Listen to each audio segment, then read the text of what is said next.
Welcome, everyone, to another amazing episode of the Human Experience podcast. This is your host, Eldin Hassa, and I am very excited. Today, my guest is Dr. Eben Alexander from United States, and he is a neurosurgeon.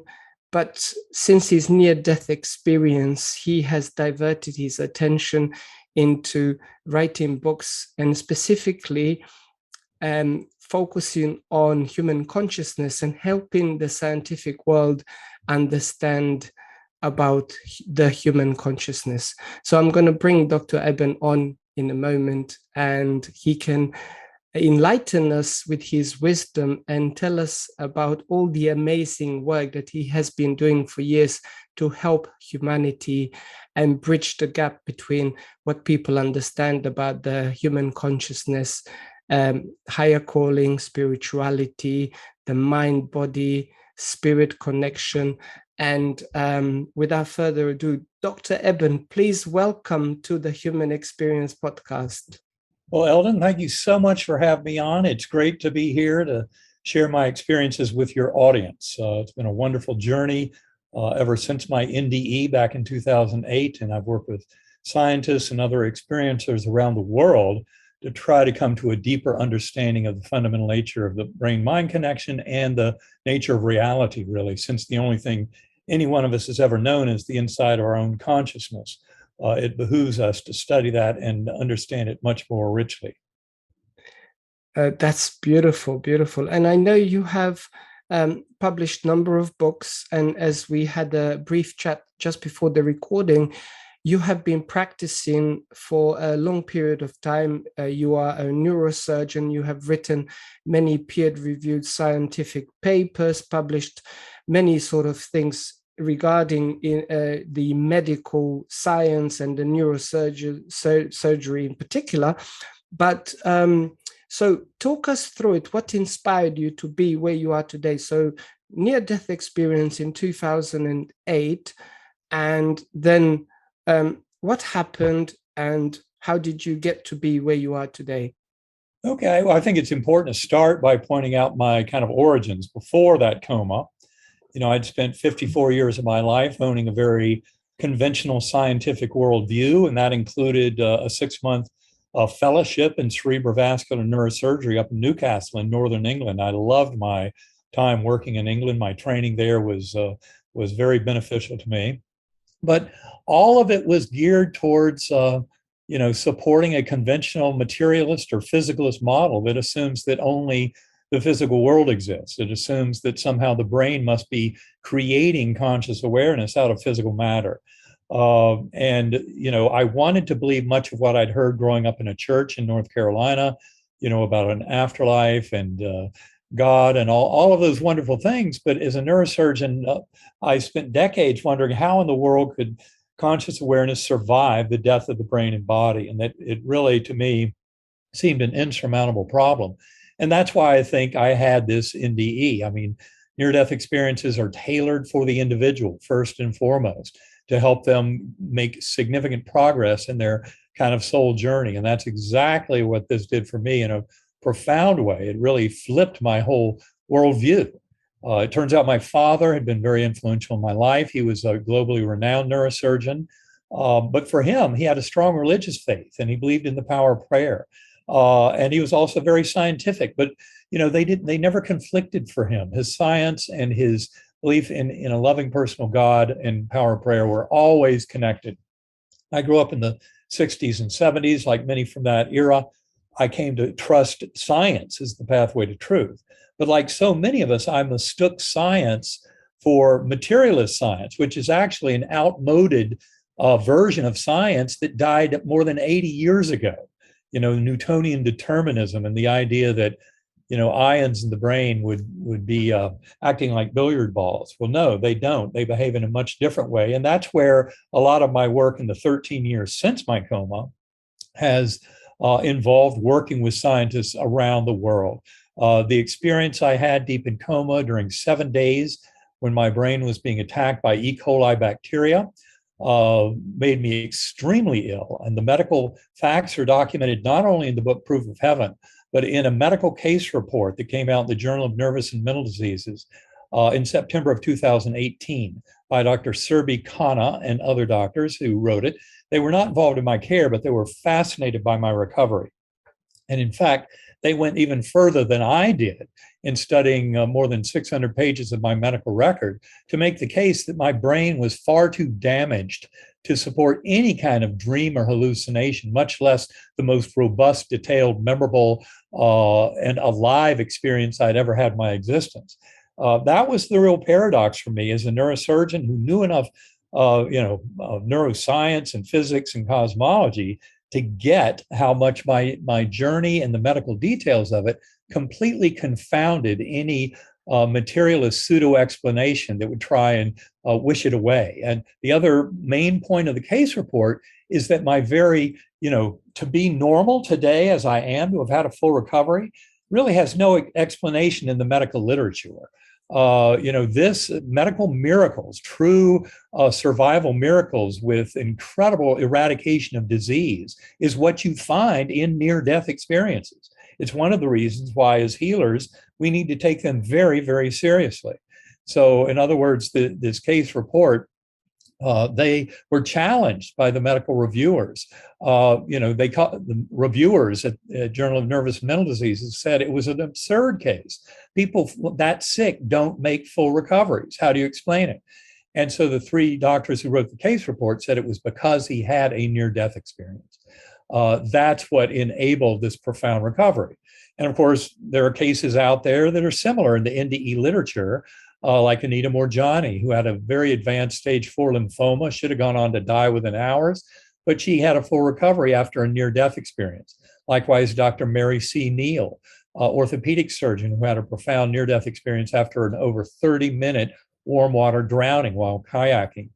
So these are all examples of miraculous healing that's there in the scientific literature that shows that NDEs cannot be dismissed as some vague hallucination. They have profound healing power. So we should all learn much more about them. And that's what my journey and my unraveling and reporting of my 7-day near-death experience back in 2008, plus all of the scientific work and work with other experiencers to help refine this territory and a deeper scientific understanding of it. That's where this world is headed. And that's the work that I love doing with this world and contributing, to humanity to try and help get us out of this horribly bleak and paltry fiction of materialist thinking. It says that your brain creates consciousness, that when you die, it's the end, and that our existence is birth to death and nothing more. That is not true. And there's tremendous evidence to the contrary that is very refreshing and enlivening to the human spirit because of what it brings to us in terms of optimism about our future on this planet, of living together in harmony and peace. Wonderful. Wonderful. I've done a lot of studies myself for about 3 decades, and I'm going to obviously bring you on as an expert to explain in details to our viewers and our listeners. But back in the day, Einstein said that there was a quote from Einstein. He said, the field is the sole governing agency of the particle, sole governing agency of matter. He was referring to the quantum field, to the quantum physics has proven it. There is a field, various people call it differently. They call it universal consciousness. They call it, all sorts of names, but it's the same reference to the same thing. And also in the recent years, I think Johns Hopkins University, they came up with in various peer-reviewed science documents, they came up with a sort of quotes, and they said, the universe is immaterial, is mental and spiritual, and humans, every single human being interacts with this mental and spiritual field through their mind and their spirituality combined. And they said also that our brain does not create, or our mind does not create the consciousness. It's actually the consciousness creates our mind, and our consciousness creates our reality. And they say, be very careful how you think and how you feel, because you have impact on every single atom, not only in your life, but also everywhere around you and on everyone around you. And there is no time and space as we perceive it. So even if a person is thousands of miles away, your thinking and your emotions and your consciousness can have an impact on their biology. I would say that my current understanding of reality is aligned with everything that you have just said. And I would first of all point out that the quote that you're referring to concerning Johns Hopkins comes from a paper written by Richard Kahn Henry in the scientific journal Nature in 2005. It's a one-page essay entitled Mental Universe. And he's a physicist. You know, what is he talking about, you know, mind and oneness and spirit? Well, he's talking about it because it's truly an essential part of the universe we're trying to understand. We are indeed spiritual beings living in a spiritual universe. And, you know, this conception of our being physical bodies and being limited by death of the physical body and brain is part of the illusion in which we live.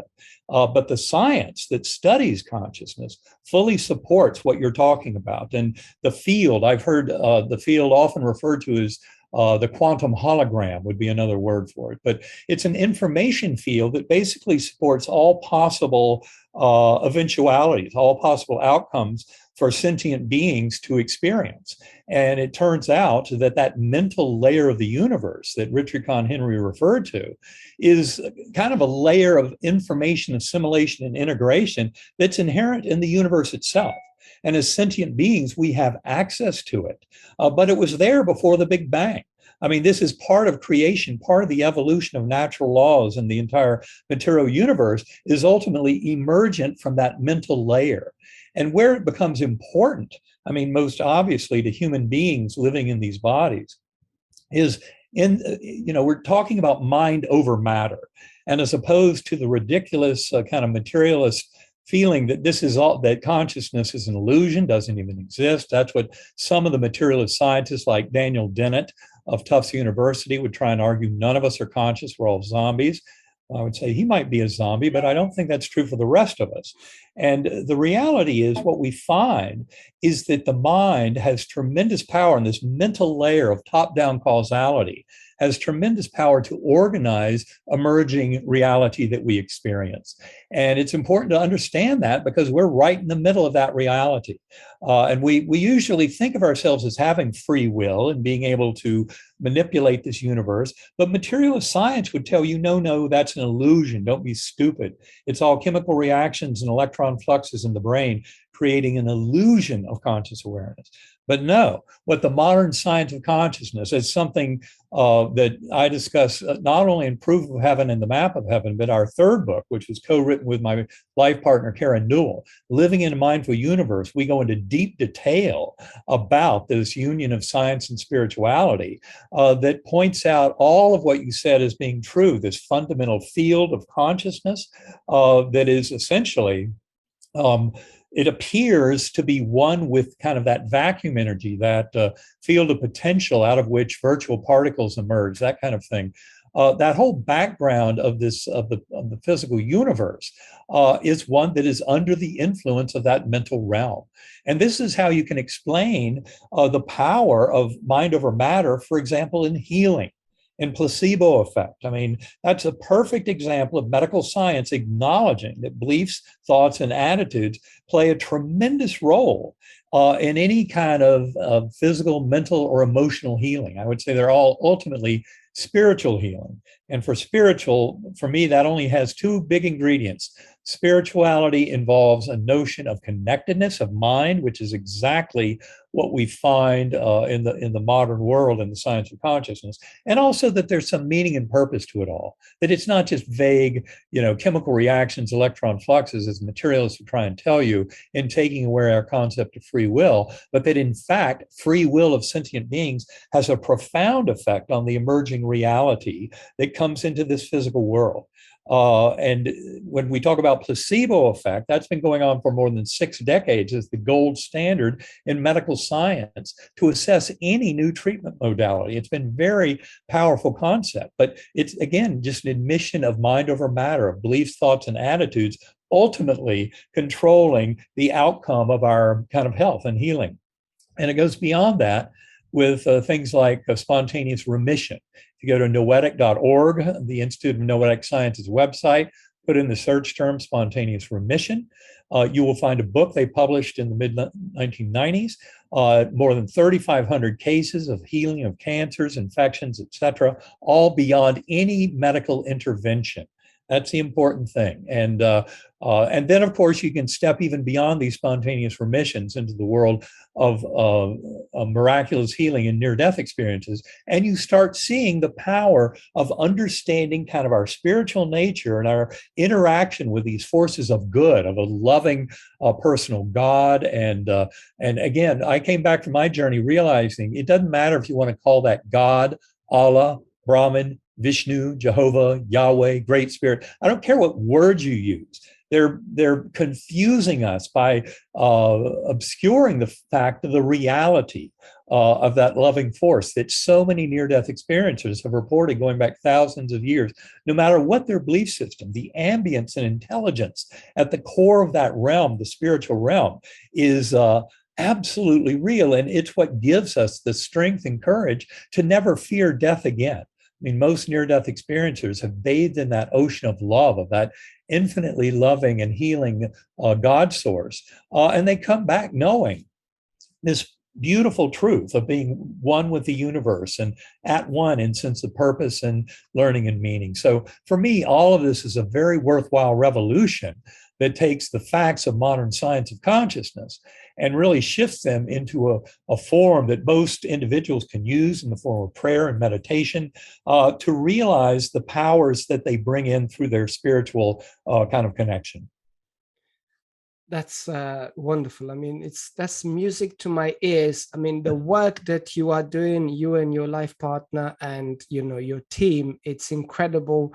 It's bridging the gap between the science and spirituality, but also empowering people, giving them the tools and, data for them to then say, okay, I can practice certain things and apply in my own life. So then I can begin to experience this, infinite potential in that quantum field and also within me. Because even you mentioned the, spontaneous remission. Well, the medical science, as we know it, the allopathic medicine doesn't really have any explanation for how a person has a car crash and has a broken vertebrae and is told that they need to go and have, I don't know, like a surgery. The vertebrae is broken in 6 places and they say, we're going to give you a few surgeries and perhaps you're going to be in a wheelchair for the next 12 months, but still there is no guarantee you will ever work. And a person decides, I'm going to go, and I'm referring to Dr. Joe Dispenza. Mm-hmm. He opted out of surgery in 1986, and he began to study mind over matter, and he began to study thousands and thousands of cases globally, not just in the United States, of spontaneous remission. And he said, everybody who has gone to heal themselves, the moment it happened, the healing happened in an instant, but getting to overcome your beliefs, your changing your paradigm, changing your emotional state, what took some practice, took some work. Well, I think Joe Dispenza has done a beautiful job of getting this idea of the placebo, of the power we have to heal ourselves out to the world. And it's certainly right at the cornerstone of what Karen and I have been building and talk about in Living in a Mindful Universe. Because in that book, we go a long way, not only to making the case for the primacy of consciousness and the power of human free will to basically elaborate a reality of the highest dreams of our soul in coming to this world. And it's all about the higher good and helping others. love, the binding force of love, the importance of compassion, mercy, acceptance. I mean, these are all deep and very empowering lessons from the modern science of consciousness that I think really help get this world back on the right track. There's no question when you look at our world today that it seems to be very confused and in a lot of trouble. And much of this is kind of following the false belief system of materialism, and thinking that all that exists is a material world, an accumulation of material goods, as opposed to recognizing the power of being here to manifest love, compassion, kindness, mercy, and healing for ourselves and for fellow beings throughout this world, and the power that brings us into truly achieving kind of a higher level of existence as spiritual beings. And that's where we really start to gain some power. So much of the trouble of this world is we think that running stream of thoughts in our head, the ego mind, is who we are. I love how in his book, The Untethered Soul, Michael Singer refers to that running stream of thoughts in the head as the annoying roommate. And the more each and every one of us took that to heart and realized, that little ego mind is not who I am. There's a much richer sense of being that is not about all the little childish defenses and everything else of the ego, but can be reached easily in meditation and centering prayer and in spontaneous epiphanies, many ways that people encounter this higher knowing. And it's something Karen and I teach in our workshops. She is the co-founder of Sacred Acoustics. Sacred Acoustics is a form of differential frequency brainwave entrainment. It's very powerful. It uses an effect that was discovered in the mid-1800s, that a single tone in one ear and a slightly different frequency tone in the other ear creates a very powerful ability within the brain to kind of modulate consciousness. Binaural beats were used in the late 20th century to enhance remote viewing skills, in some of the psychic spy programs and other uses of remote viewing, as well as in achieving out-of-body experiences, as Robert Monroe and others reported. And I became fascinated with binaural beat brainwave entrainment within about 2 years of my coma. I realized I'd read 150 books on physics, consciousness, neuroscience, trying to come to a deeper understanding of my coma journey. And I came to realize the only way to really get into it was to explore my own consciousness, deep meditation.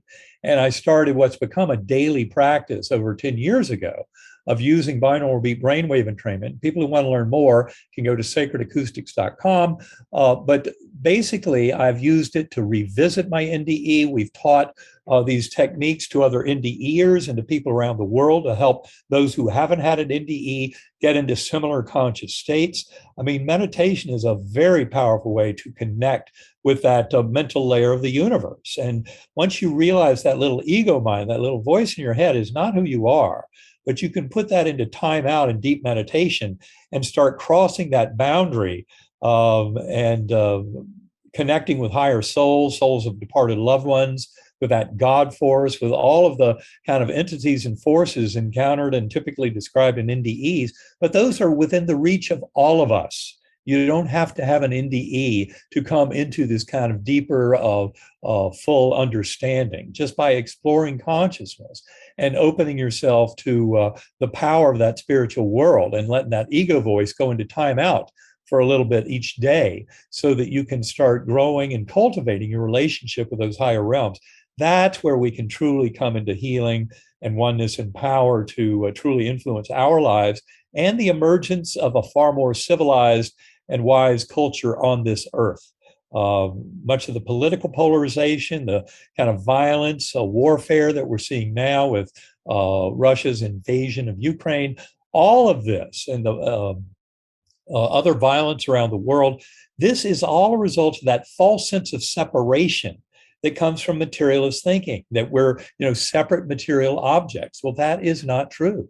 We're all part of one consciousness and one evolving understanding and kind of universe. And that's where we need to really hearken these lessons coming out of the science of consciousness as it unites things like neuroscience, philosophy of mind, parapsychology, and especially quantum physics to come to a more unifying view of that quantum field, that quantum hologram, and our ability to interact with that, and thus have access to information throughout the universe that helps us as sentient beings to come into a much richer alignment with our true purposes for existence. Yeah, there's so many things to unpack, but I want to ask you a sort of practical thing, because I know I've been meditating for now about 32 years, on average 2 hours, 3 hours a day for over 3 decades. And from my experience, from my teachers and my mentors, they used to tell me, and you being obviously neurosurgeon and studying neuroscience and other things, there is this thing called default mode network, which, that voice, the critical voice, I mean, we can call it the voice of ego, but the critical voice to say that, oh, you're not good enough, you can't do this, this is too difficult, this is too hard. And it's like that roommate. So what my mentors and my teachers used to tell me through the practices that I practice, they said that shuts off. And eventually through your meditation, you begin to notice that that default mode network has actually almost like disappeared. It's been erased somehow. And now you just have a clear path to create, to tap into that quantum field where, it's infinite possibilities reside. And you are just one with the universal consciousness. And then you are with your eyes open as you go about your day. They said, you have to be very careful. Pay attention to your thinking, to your behavior, and to your emotions, because not only that this creates your reality in your own life, but also in the life around you. So you actually are responsible not only for yourself, but for everyone on this planet. Well, that is all very beautifully put. And I'm glad you brought that up about the default mode network. One observation I would make is there are a number of scientific papers that have come out since 2012 that look at, they use functional MRI to look at the brain and look at the activity of the brain on a kind of a short time scale. And what they find is fascinating in people who are under the influence of some of the plant medicines or entheogens or psychedelics, if you want to call them that. Do not call them hallucinogens, because that is an improper term. That implies that the visions there are not real. They're real in a very powerful way. We just need to identify these different levels of reality. But the first paper I was aware of was Robin Carhart Harris, 2012, Imperial College London, where they used functional MRI. And they were using psilocybin. And what they found was it was astonishing how the default mode network, which is a very well-defined network within the brain, as you said earlier, it's very much associated with kind of our sense of self and the here and now. And they showed readily how it disappears. The whole thing dissolves under the influence of psilocybin. Not only that, but they, interestingly, they did some visual analog scale kind of assessments of the transcendental and paranormal aspects of people's experiences on psilocybin, and found that there was almost an inverse correlation where the more you saw this dissolution of the default mode network, the more powerful and transcendental and filled with meaningful material were the phenomenal experiences. So getting the brain out of the way demonstrably was the way to generate the most profound mental experiences. It's one of the most astonishing demonstrations that we're conscious in spite of our brain that I've ever seen. And that paper has been replicated in other forms. There was a study out of Brazil looking at DMT, dimethyltryptamine, the active principle in ayahuasca, which is another serotonin 2A agonist, a very powerful one, as a matter of fact. Many people falsely believe that DMT explains the near-death experience. It does not. There are many reasons I could explain why that is the case. But the reality is that in these scientific papers, and then a more recent one, again from the Imperial College group, that came out in the last, I think, 2 or 3 years, and that looked at LSD, one of the most powerful serotonin 2A agents. again, using functional MRI. And in that paper, they also used magnetoencephalography, which is an even more precise way of looking at neuronal function, and found the same thing. The brain goes dark. No neuronal population increased in activity to explain any of the phenomenal experiences under the influence of those substances. And if the brain is not generating them, we obviously have to move beyond materialist models to come up with how those things evolve. So it's a perfect example about how science can actually be very useful at answering some of these deep questions about the brain-mind connection and showing us when we need to move outside of pure physicalism to explain it all. And that's where a much greater focus on consciousness itself is absolutely crucial. And that's why Karen and I wrote that book, Living in a Mindful Universe, which goes a long way towards scientifically combining science and spirituality in a useful form. And in that book, we talk a lot about those psychedelic experiments and the fact that the brain is getting out of the way. It's not creating these experiences at all. In fact, in our book, we talk also in detail about how memory is not stored in the brain. That's one of the biggest nails and final nails in the coffin of materialist neuroscience. It's something neurosurgeons have kind of suspected for a long time, because even though we know you can interfere with conversion of short-term to long-term memory formation by damaging the medial temporal lobes and parts of the limbic system. That was all work that came out in the early 1950s. But there's never been a case, more than 1 million brain resections around the world over a century or more, and never a case where any removal of brain tissue resulted in the definable lapse of long-term memories. It just doesn't happen.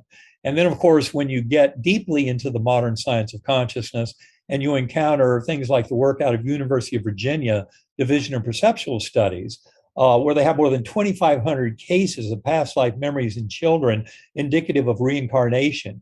1,700 of those cases are what they call solved. That is, they did the homework and found the previous person to actually have lived, that fits the claims of that child. These are cases collected over the last 6 decades. Anyone who claims to have anything to say about consciousness, if you're not able to start commenting on those reincarnation cases and how those memories were preserved in spite of no physical connection, no genetic connection, because only 1/5 of those cases were hereditary. Most of them were unrelated entirely. So how does that information get passed on? It's because of that information field, that quantum hologram we talked about. That is where these memories reside. That is what we have access to in meditation and centering prayer. And this is what we have access to when it comes to creating our future as sentient beings and truly manifesting that free will that materialist science tries to pretend doesn't exist. Wow. Wow. Wonderful, wonderful. I want to expand on you being an expert, with the background in neurosurgery. You mentioned about magnetoencephalograph, right? I've studied those things as well as the EEG. So I just want to, introduce a topic to the audience if they are not familiar, and then I'm going to ask your expert opinion to expand. So we have a EEG, electroencephalograph, which measures, you put probes around your head, touches your skin, and then you measure, you can measure your thoughts, right? You measure the signal coming from the brain. But then in the recent years, they discovered the equipment called MEG, magnetoencephalograph. And what's the difference? It reads the brain waves and thoughts. But the difference is the probe is out here. It's not even touching your physical body. And the question begs, what is the thought? Is the thought, as the materialists believe, is contained within the brain and body? Now the realization is that the thought is actually a broadcast. It's not contained in the physical body. So, right. And they've also discovered that our cells have these receptors like antennas, that not only that we send the thoughts and emotions as a broadcast, but we also have the receptors in the 50 trillion cells in our body, which receive the information. So it's like a two-way communication. So could you share with us, based on your expertise, and expand a little bit more about this, please? Yes, first of all, to point out the magnetoencephalography is a very powerful technique. It has a much better resolution in terms of anatomic definition than the EEG does. Although the time scales are fairly comparable between the two. But magnetoencephalography is also a very expensive and complex technology. It actually uses what are called squids, or these quantum semiconductors that are very important at kind of analyzing the signal. But it's really a very good way of looking at neuronal activity. And the thing that's so important in these studies, because functional MRI really depends on oxygen extraction from blood. It's using that as a proxy for neuronal activity. So if you can use magnetoencephalography, it certainly has some advantages over those functional MRIs. But all of them are really saying the same thing. They're showing us that activity in the brain diminishes under the influence of these substances that can create these very kind of profound and detailed and memorable and vivid and alive kind of phenomenal experiences. I think that the other points to make, though, is there's plenty of evidence in the world of parapsychology for the reality of telepathy. Telepathy, there are many examples in my own life. One is the night I went into coma. I had met my birth family. For those who've read Proof of Heaven, they'll know I was adopted. I'd met them a year before my coma, had great connection with that family, physically together with them multiple times over months. But then we spent several months where we weren't together.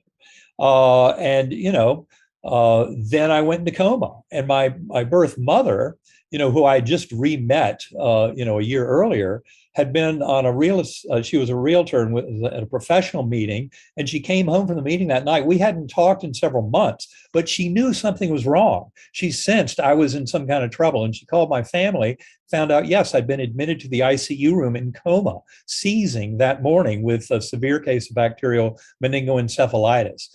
So telepathy is very real. If you need good documentation, I recommend the book Twin Telepathy by Guillaume Playfair. He's an excellent researcher and has written a profound book on telepathy between twins, which he estimates to happen in about 35% of identical twins, where they have these powerful telepathic connections. But telepathy is out there in many other ways too. We don't have to have this connection to people through genetics or familial connection, et cetera.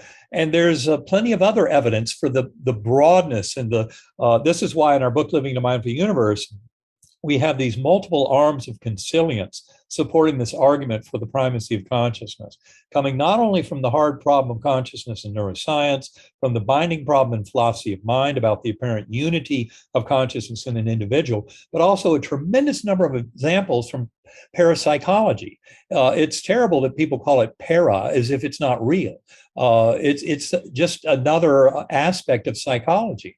But the non-local aspects are astonishing. And that is what contributes so much to this knowledge of what you're referring to as a kind of consciousness, as a field that permeates the entire universe. That's where we have access. So we have non-local access that's also not stuck in time. One thing I witnessed beautifully on my NDE was how time flow in this realm is the fiction. It's what allows the drama to unfold, or the kind of the apparent living of these lives. But there's a much deeper reality that we witness when we leave these physical bodies outside of time and space. And that's why, for example, the life review that so many NDEers have described going back thousands of years, the life review, which is very common, probably more than 50% of reported NDEs, involves this beautiful sense of reliving the main events of one's life, not just vague sepia-tinted memories. This is a detailed reliving of events. And not only that, the reliving is often from the perspective of others around us. people who were affected by our actions and even our thoughts. And we then experience the impact on them. This is why a life review can be very uncomfortable for someone who's handed out a ton of pain and suffering to others in this life, because essentially they have to feel that on the receiving end in the life review. And I think that's where our very concepts of hell came from, is long ago people going through a life review, if they've been, really wicked to other people, they then had to experience that. And the thing is, you can almost say that that realm, the background is this beautiful, loving presence. That's why no matter what kind of your soul condition going in, and NDEs, among rapists, murderers, etc., deathbed visions in that environment often involve this incredible sense of regret over the harm they've caused, but a beautiful recovery of the love the universe still has for them by making these adjustments in the life review, by making those admissions and seeking peace and seeking kind of resolution with others. It's best to actually do that in this lifetime. As my partner Karen Newell points out, why not have a daily review every day that we live to make amends to those that we've harmed, and try and straighten out our soul journey from this perspective. But if we don't, we have the life review as an attempt at course correction. But then never forget that at the end of the day, you've got that gigantic body of knowledge of supporting reincarnation. That is some of the strongest scientific evidence about non-local consciousness that exists. And what it all really points out is we're all in this together. That golden rule, treat others as you would like to be treated, which is right at the heart of every single religious system on earth, and also some non-religious moral and ethical systems. Treat others as you would like to be treated, the golden rule. It's such an obvious truth. And that is written into the very fabric of the universe through the life reviews that have been described going back thousands of years from all continents and belief systems, all of them supporting this notion that we really need to treat each other well and with respect and dignity of the sacred spiritual beings that we all are. Absolutely, absolutely. And at the center of everything, there is love. Love is the center of the polarity, and actually the union of polarity, if you will. And the love actually doesn't have an opposite. The hate is not opposite of love, because love is the union of opposites. It is the center. So actually our default, if you will, state from when we are born. My wife and I, we just had a baby boy. He's 4 months of age now.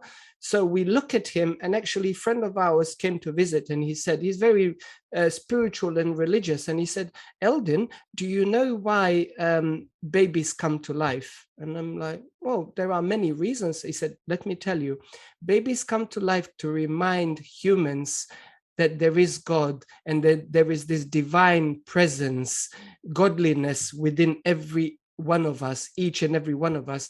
And that struck me really, because when our son looks at us, it's just pure divinity, smiles, laughter, love, that unconditional. He's got no issues with self-confidence, with self-esteem. There is no critical voices. And he just came from this singularity, which is pure love, and came down into density, into this avatar of what we gave him the name, but who and what he is not the name. He's not even like a male or female or any of those things. It's just my wife and I, we are both into what this podcast is about, and we feel so blessed that we are having these experiences with it's just incredible. But I wanted to ask you, for our audience, if they want to put something into practice, because a lot of them are very sort of pragmatic, and they say, okay, so I understand about consciousness and I understand about concepts and theories. I'm going to buy your books, Dr. Eben, and I'm going to go to your website. I'm going to, subscribe to your courses and meditations and everything. But what is the a daily observation? What must I be aware of how am I feeling? How am I thinking? And how do I actually interact daily with this consciousness to actually create heaven on earth for myself in my own life, but also heaven on earth for everyone around me? Well, that is a beautiful question. First of all, I'd like to congratulate you on your wife on bringing a beautiful, God-given and God-yielding, God-presenting soul into this world. And you're absolutely right. That is, anyone who interacts with an infant comes to realize how pure and clean and loved and loving they are. They're just the purest essence of that loving ambience of the universe that so many discover, in a near-death experience or in a spontaneous epiphany, what have you. But getting back to your question, I think it's important to realize the ego mind, that little voice in our head, that's what can be so confusing. And that's why Michael Singer's labeling it, the annoying roommate, I think is very important. And it's, for me, meditation, when it really started gaining some power early on, was in my ability to acknowledge that and to acknowledge that little voice in my head, that little ego of Eben Alexander. And I would allow it at the beginning of a meditation to state an intention, ask a question, state a frustration, whatever it might be. But then it went into timeout. Then I was able to just go deeper and deeper. Now, for me, I was using a specific tool, and that tool was differential frequency brainwave entrainment. As we discussed, sacredacoustics.com if you want to learn more. But there are many different ways to get there. But the essence of it all is to acknowledge that little voice in your head and your little kind of ego mind and the ego logic is not fundamentally who you are. And in fact, when we die, I'm convinced that what expands is that higher soul, that part that we can access in meditation and centering prayer that connects us with the universe at large. And to stress the importance of the role of the ego, important to point out that in an addiction and alcoholism work, you often find a ritual sacrifice of the ego is the best way to move forward. The reason addictions and alcoholism are so deadly, and when I say addictions, I'm not just talking about substances, because people can get addicted to work, to exercise. They can get addicted to love and sex. They can get addicted to a lot of things. They can start to wreck their lives through the kind of irrational demands of the ego to get to a certain level in life. And that's why in meditation, I'll let that ego make a request, but then it goes into timeout. And the tool that I use, as I mentioned, is differential frequency brainwave entrainment. So sacredacoustics.com if you want to learn more, but it's just, I've learned to ride those tones. They have this kind of lulling quality that draws you in deeper and deeper. And it's because they're sounds that are as opposed to every other sound you've ever heard, and that includes any anthem or chant or hymn that might have engendered a profound state of spiritual awareness or excitement. Those are all sounds processed up in the neocortex and circuits that arose in the last 2 or 3 million years in primates, Homo sapiens, what have you. But the binaural beat brainwave entrainment is totally different. It's processed way down in the lower brainstem in circuits that arose more than 300 million years ago, before the evolution of mammals on Earth. And I believe it's that kind of ancient connection of these circuits. There's a general kind of understanding in evolution and biology that if you want to really understand a function much more deeply, here the function will be consciousness. What you have to do is look at the related anatomic structure, say brain, nervous system, and you have to follow it back through evolution.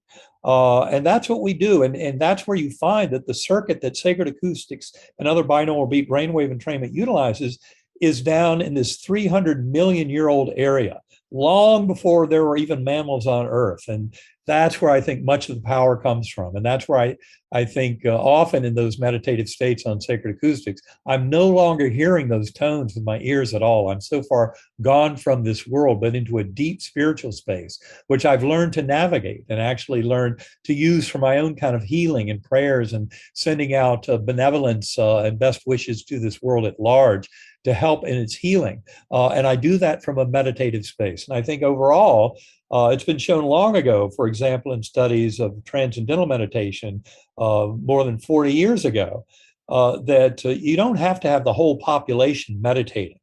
If you get 2 or 3% of a population meditating, you can start witnessing profound transformations of a given community. And those can be more widespread when you realize that this is affecting a non-local field. So I think we have a tremendous amount to learn, but there's great cause for optimism, especially because the individual can take these modalities in hand right now and start making their own life better. Absolutely. I concur. I agree totally. The music that Dr. Eben was mentioning definitely helps you. It kind of separates you from your thinking mind and from your ego. And it goes, I would say, even goes straight to your heart, goes to the feeling centers. And actually you can begin to see. That's why, many rituals like drumming and so many other rituals, as well as the ancient technique of Kundalini meditation, what it does, it opens up your energy, which is chi, prana, shakti, kundalini, whatever you want to call it, and passes through all these energy centers. It does the cleansing, because a lot of people have a lot of emotional baggage, and when they feel some physical pain, it is because of that emotional baggage. And that emotional baggage can be felt and stored in these energy centers. So when there is a free flow of the energy, this is when you feel the best. You actually begin to look younger, feel younger. You have vitality. You have so much energy. You probably look like 20 years younger because of the practice of meditation with the specific type of music that Dr. Eben is mentioning. That is absolutely incredible. And I know you know about this, so I'm going to bring it up. Heart Maths Institute did a lot of work. I mean, you mentioned it briefly. They did 3 decades of work where they sent a lot of people who were experts on prayer and meditation in various parts of the world to do the specific meditation, benevolence, let there be peace, love, healing, and there would be a ceasefire. And then they realized they don't even have to travel. They can just set an intention, as in, these are the coordinates, because in the quantum field, there is no time and space, and we're actually not going anywhere. We are just connecting. So we could do it from London to LA, to North Carolina, to, Middle East, to wherever, or Ukraine at the moment. So for anyone watching this, listening to this podcast, you are powerful beyond measure. You are limitless. And even 20 minutes of meditation, when you finish your creative process, doing your own thing, just towards the end, send that love, benevolence, healing to the rest of the world. Whoever needs it, just set an intention, couple it with elevated emotion of love, of gratitude. And, we are all responsible to make the world a better place. And one last thing, from my side, you probably know Dr. Eben. In 1999, Dr. Andrew Amor discovered that our heart actually also has a brain, 40,000 neurons, independent nervous system, long and short-term memory, and that there is about 100 times more signals going from this brain in the heart to the brain in the head than vice versa. And the importance of and that's why, you mentioned earlier magnetoencephalography.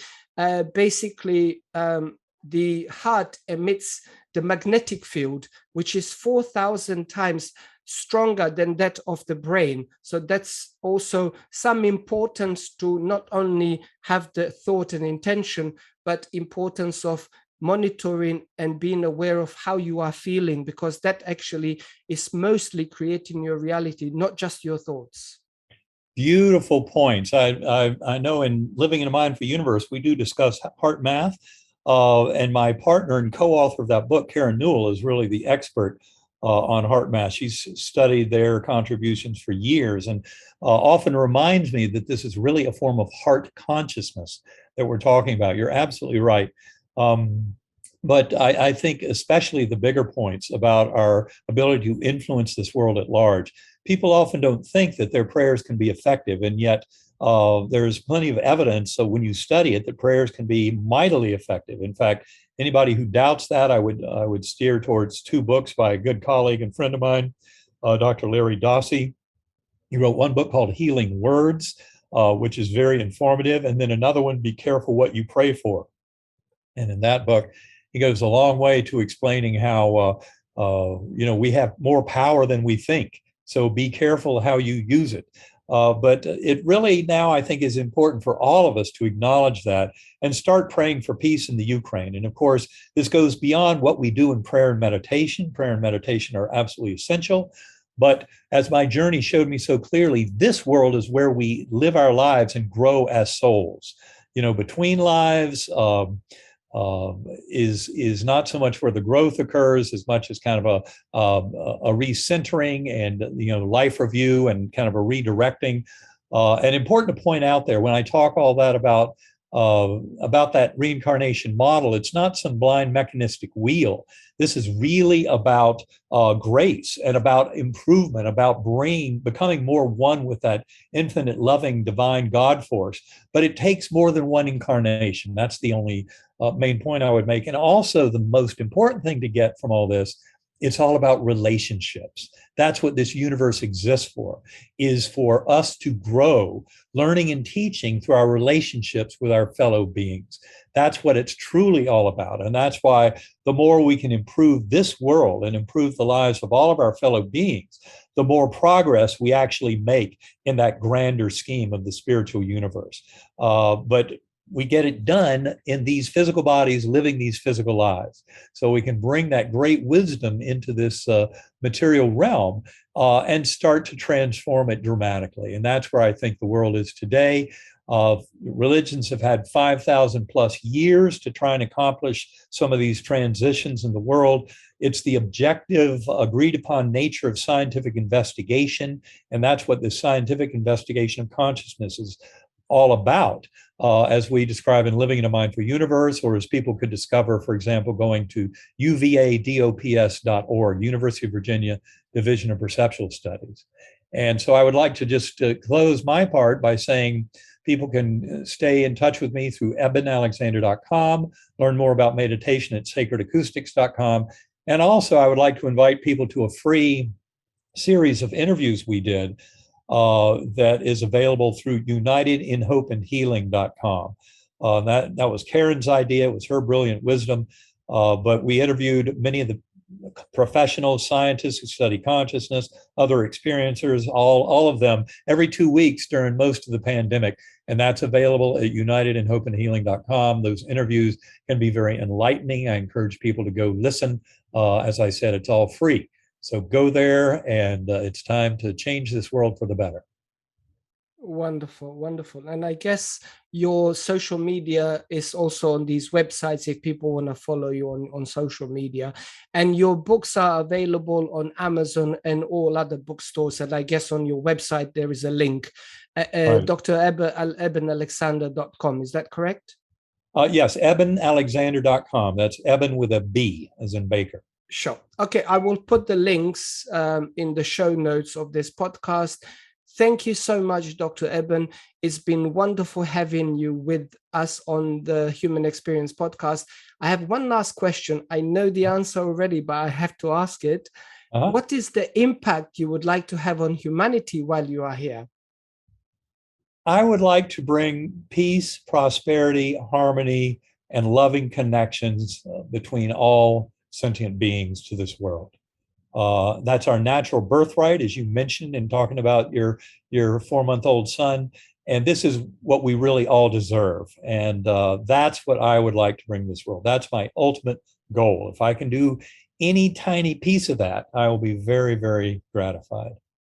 Wow. Thank you so much, Dr. Eben. Well, thank you.